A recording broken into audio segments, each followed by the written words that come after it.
Garuda construction 2010 में मुंबई में company की हुई शुरुआत। सिविल कंस्ट्रक्शन और इंजीनियरिंग स्पेस की कंपनी है। 12 प्रोजेक्ट्स पर काम चल रहे हैं और 12 में से 7 प्रोजेक्ट्स की ऑर्डर वैल्यू 100 करोड़ से ज़्यादा की है। अभी मौजूदा ऑर्डर बुक है कंपनी की 1400 करोड़ रुपए के आसपास की। और आज हमने कंपनी को बुलाया है इसलिए कि 1400 करोड़ की मौजूदा ऑर्डर बुक है और साथ ही 1000 करोड़ का एक नया ऑर्डर मिला है, उस पर भी बातचीत करेंगे। लेकिन उससे पहले आइए स्वागत करते हैं कंपनी के मैनेजिंग डायरेक्टर प्रवीण अग्रवाल साहब हमारे साथ कार्यक्रम में शामिल हो रहे हैं। सितंबर 2010 से आप कंपनी के साथ हैं। कंस्ट्रक्शन, डेवलपमेंट, हॉस्पिटलिटी और मैनेजमेंट सर्विसेज सेक्टर का 20 साल से ज़्यादा लंबा गहरा अनुभव है अग्रवाल साहब का। और कंपनी की और ग्रुप की इन्वेस्टमेंट की स्ट्रेटेजी, ओवरऑल मैनेजमेंट की जिम्मेदारी अग्रवाल साहब के हाथों में। अग्रवाल साहब, बहुत बहुत स्वागत है आपका। धन्यवाद हमें समय देने के लिए। सबसे पहले जो कल ऑर्डर मिलने की खबर आई है आपको, 1000 करोड़ से ज़्यादा का ऑर्डर है। बताएं सर, पहले तो इस ऑर्डर की साइज़ क्या है, कहाँ से ये ऑर्डर मिला है, कितने समय में आप पूरा करने वाले हैं? सर, ये हम गोरखपुर में हैं। गोरखपुर डेवलपमेंट अथॉरिटी ने हमें एक रिस्पॉन्सिबिलिटी दी है। वहाँ पे एक इंटरनेशनल कन्वेंशन सेंटर बनना है। उसके साथ में बहुत बड़ा कमर्शियल डेवलपमेंट है। तो ये सारा काम हमें 30 महीने में ख़त्म करना है। 1038 करोड़ का ऑर्डर है, राइट सर? हाँ जी, हाँ जी। और ये काम शुरू कब करेंगे सर? काम हमारा ग्राउंड प्रिपरेशन तो लगभग कंप्लीट हो चुका है। हम्म। फुल फ्लेज काम शुरू हो गया है लगभग। मतलब उसमें थोड़ा सा हमारी ड्राइंग सारी अप्रूव हो गई हैं, फायर के अप्रूवल्स हो गए हैं, सारी मतलब लोकल अथॉरिटीज का अप्रूवल हो गए हैं। और हमारा पाइलिंग वर्क, अभी ग्राउंड प्रिपरेशन वर्क ऑलरेडी लगभग कंप्लीशन पे है। ओके। और ये ऑर्डर मिलाकर आपके पास अब ऑर्डर बुक कहाँ तक पहुंच चुकी है, कितनी बड़ी हो गई है? टोटल हमारी अब अपडेटेड ऑर्डर बुक, मतलब हमारे आईपीओ में जब हमने डीआरएसपी में जो हमारी लिमिटेशन थी उस टाइम पे 1400 करोड़ की ऑर्डर बुक हमने अनाउंस की थी। उसके बाद ये ऑर्डर मतलब आ गए थे, लेकिन एग्रीमेंट वगैरह मतलब सारी चीजें नहीं हुई थी, तो इसलिए हमारे ये कैप्चर नहीं हो पाई थी। तो अभी सब हो गया है, तो अब कैप्चर हुई है।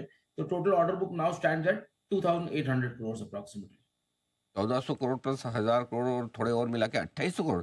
आईपीओ के वक्त 1408 करोड़ की थी, अब 2800 करोड़ पर पहुंचती दिख रही है। आपने जो पिछले मैंने नतीजे देखे उसमें आपके मार्जिन 29 से 33% की रेंज में रहते हैं। क्या इस ऑर्डर पर भी मार्जिन की रेंज 30% के आसपास की समझी जाए? बिल्कुल सर, मैंने ये सारा मॉडल, ये भी आपने बहुत यूनिक मॉडल है गवर्नमेंट का, जहाँ पे हमें पैसे के बदले गवर्नमेंट हमें लैंड देती है, बहुत प्राइम लैंड देती है। तो उस पे हमें जैसे 20 लाख स्क्वायर फुट का हमारा कमर्शियल डेवलपमेंट होता है, तो उसको हमको बना के बेचना है। तो it's a very different model, तो हमारा मार्जिन बेटर ही होंगे, ऐसा हमारा अनुमान है। जी। आपका 264 करोड़ का आईपीओ आया था, अगर मुझे ठीक से याद है, जिसमें से 174 करोड़ का आपका फ्रेश इशू था, राइट सर? जिसमें आपने कहा भी कि हम कुछ इनऑर्गेनिक एक्विजिशंस भी करेंगे, कुछ नई कंपनी एक्वायर भी करेंगे।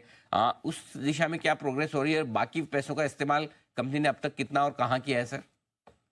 नहीं, अभी तक तो वर्किंग कैपिटल तो हमारे पास सारी इंटैक्ट ही है, लगभग बहुत ज़्यादा यूज़ नहीं हुई है।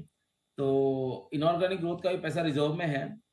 इनऑर्गेनिक ग्रोथ की हमारी 4-5 एक्विजिशंस की बातें चल रही है, बट हमने डेफिनेटली अभी अनाउंस करने लायक कोई फाइनल नहीं किया है। तो in the coming months we will be able to मतलब अनाउंस दैट एक्विजिशंस। मतलब हमारी 4-5 जगह बहुत नेगोशिएशंस, बातें, मतलब we are studying the proposals. अच्छा, तो ये किस तरह के एक्विजिशंस किस स्पेस में आप देख रहे हैं सर? नहीं, हम जैसे बैकवर्ड इंटीग्रेशन देख रहे हैं सर। हम बहुत सारी क्रशर प्लांट्स की बात कर रहे हैं, जैसे हमने पहले भी मतलब डिक्लेयर कर रखा है कि हम अपना क्रशर लगाना चाहेंगे, हम अपने आरएमसी प्लांट लगाना चाहेंगे। तो बैकवर्ड इंटीग्रेशन हमारे लिए जो होता है वो यही होता है कि हम अपनी इंडस्ट्री के और पीछे जाएं, जिससे हमारी मटेरियल की सप्लाई में हमें और अच्छा बेनिफिट मिले। सर, आपकी दूसरी तिमाही के नतीजे हमने जो देखा उसमें आय, कामकाजी मुनाफा मुनाफा सारा बहुत ही मजबूत ग्रोथ दिखाते हुए नजर आया था। बचे हुए 6 महीने इस साल के, जो 3 महीने तो गुजर चुके, 3 महीने बाकी हैं अभी, किस तरह की परफॉर्मेंस कंपनी की रह सकती है? एक थोड़ा अंदाजा या आउटलुक देना चाहें आप? No, we'll better our averages, sir. मतलब we are first of all committed to maintain the averages. उसको बेटर करने की हम हमेशा कोशिश कर रहे हैं और हम अचीव कर पाएंगे। हम्म। अब क्या है, जो बड़े ऑर्डर्स अभी आए हैं इनका इंक्यूबेशन पीरियड है, तो ये इसके नतीजे आपको next next next financial years में दिखेंगे। अभी क्योंकि प्रिपरेटरी वर्क्स है तो इतना बिलिंग नहीं हो पाती। तो जैसे जैसे मतलब ये काम जोर पकड़ेगा तो नेक्स्ट मतलब फाइनेंशियल ईयर में ये सब रिजल्ट्स आपको, क्योंकि हमें सब काम टाइम पे कंप्लीट करने हैं। गवर्नमेंट का थ्रस्ट आज की तारीख में बहुत ज्यादा क्वालिटी और टाइमली कंप्लीशन पे है, तो हम एक दिन भी डिले नहीं करेंगे। तो हमारा मोस्ट इंपॉर्टेंट पार्ट ये है कि हम timely completion, before time completion और क्वालिटी वर्क, ये दोनों पे ध्यान देंगे हम बिल्कुल। तो उसमें ओके। मार्जिन अच्छे आते हैं। जितनी जल्दी कोई भी कॉन्ट्रैक्टर अगर इसका टाइम पे काम खत्म करता है तो ही गेट्स बेटर मार्जिन। ठीक बात है। तो ये आपके लिए इंटरेस्टिंग चीज़ है कि मार्जिन्स मजबूत रखकर टाइमली कंप्लीशन करने की कोशिश करेंगे। 2800 करोड़ के ऊपर की ऑर्डर बुक जो आईपीओ के वक्त से डबल से ज़्यादा हो चुकी है। तो बहुत बहुत धन्यवाद अग्रवाल साहब, आपने समय दिया थैंक और यू सो विस्तार मच, से अपने, thank you for having me. और इस नए ऑर्डर पर आपको बधाई भी। और ऑर्डर बुक काफ़ी मजबूती से डबल होती हुई दिख रही है। ये है आपके लिए गरुड़ा कंस्ट्रक्शन का टॉप मैनेजमेंट। शुक्रिया आपका। इस बीच स्टॉक पर एक बार नजर डालते हैं। 134 135 रुपए के आसपास ट्रेड कर रहा है। तो मजबूती है, 3.5% 3% की मजबूती है। एक बार जरा चार्ट्स पर राय ली जाए। हमारे साथ मेहुल कोठारी साहब भी कार्यक्रम में शामिल हो चुके हैं। मेहुल जी, जरा एक बार गरुड़ा कंस्ट्रक्शन इसके चार्ट्स पर राय दें। 134 रुपए के आसपास ट्रेड करता हूँ।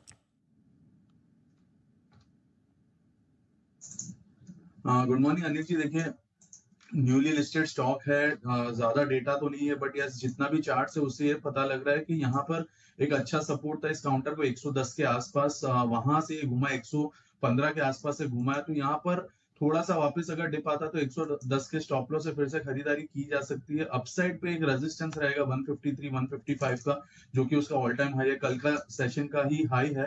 तो यहाँ पर मुझे लग रहा है पिछले वीक का हाई है इनफैक्ट। तो यहाँ पर थोड़ा सा अपसाइड है 150 155 तक का, और डाउनसाइड भी लिमिटेड है। तो एक रेंज में है, 110 का बॉटम रहेगा और 155 का टॉप रहेगा। इस रेंज में ये ट्रेड करते रहेगा।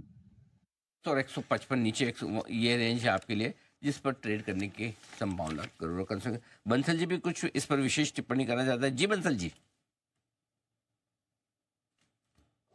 देखिए, मेहुल जी ने एकदम बढ़िया वाले लेवल दिए अनिल जी। 110 के अराउंड ही उत्पल शेठ जी ने यहाँ पर एंट्री ली थी। तो डिप पर अगर 110 115 के अराउंड मिलता है, इनफैक्ट 110 से 120 के बीच में मिलता है, तो गुड ब्लाइंड बाय है। हम भी वेट कर रहे हैं स्टॉक करेक्ट करे तो अपने क्लाइंट्स को बाय कराएं। तो डिप आए, कोई मीनिंगफुल सिग्निफिकेंट डिप आए तो इसमें निवेश करना चाहिए। गुड निवेश वाला स्टॉक है। एक्चुअली ये पॉइंट अच्छा लगा, ध्यान नहीं आया, नहीं तो मैं एक बार मैनेजमेंट से पूछता भी। कुछ समय पहले ब्लॉक डील में मैंने नाम देखा था, उत्पल सेठ साहब जो ट्रस्ट कैपिटल वाले हैं, और जो राकेश झुंझुनवाला जी की जो कंपनी है रेयर एंटरप्राइज, उसके सीईओ भी हैं। उन्होंने पर्सनल कैपेसिटी में इस कंपनी में स्टेक खरीदी थी। मेरे ख्याल से 5-1 लाख शेयर खरीदे। बंसल जी, आप उसी का जिक्र कर रहे हैं बंसल जी? जी अनिल जी, वही जिक्र कर रहा हूँ अनिल जी। अब मैं ये देख रहा हूँ कि आप कहाँ कहाँ पे अनिल जी नजर रखते हैं, सबसे बातचीत भी करते हैं, इन चीजों पे भी नजर रखते हैं और ध्यान भी रखते हैं अनिल जी। तो बिल्कुल सही चीज पकड़ी है आपने। नहीं, ये तो स्टॉक्स इन न्यूज में आया था तो मुझे ध्यान रह गया, और मुझे तो ख्याल नहीं है, नहीं तो मैं पूछता भी था एक्चुअली। हाँ, 2 हफ्ते पहले की बात। हाँ, 5 लाख शेयर, 5 लाख शेयर उन्होंने खरीदा था, बिल्कुल। तो वो न्यूज़ ध्यान में रह गया, आपके रिमाइंड करते मुझे ख्याल आ गया था कि हाँ उस दिन ब्लॉक डील में रिपोर्ट हुआ था। चलिए बढ़िया। तो ये स्टॉक बड़ा कमाल करने की तैयारी में ऑलरेडी। पालिया साहब को तो पसंद आ ही चुका है और बंसल जी को भी पसंद तो है ही है। बंसल जी चाहते हैं कि उन्हें भी उसी प्राइस में एंट्री करने का मौका मिले जिसमें उत्पल सेठ साहब को मिला। Very good Bansal ji.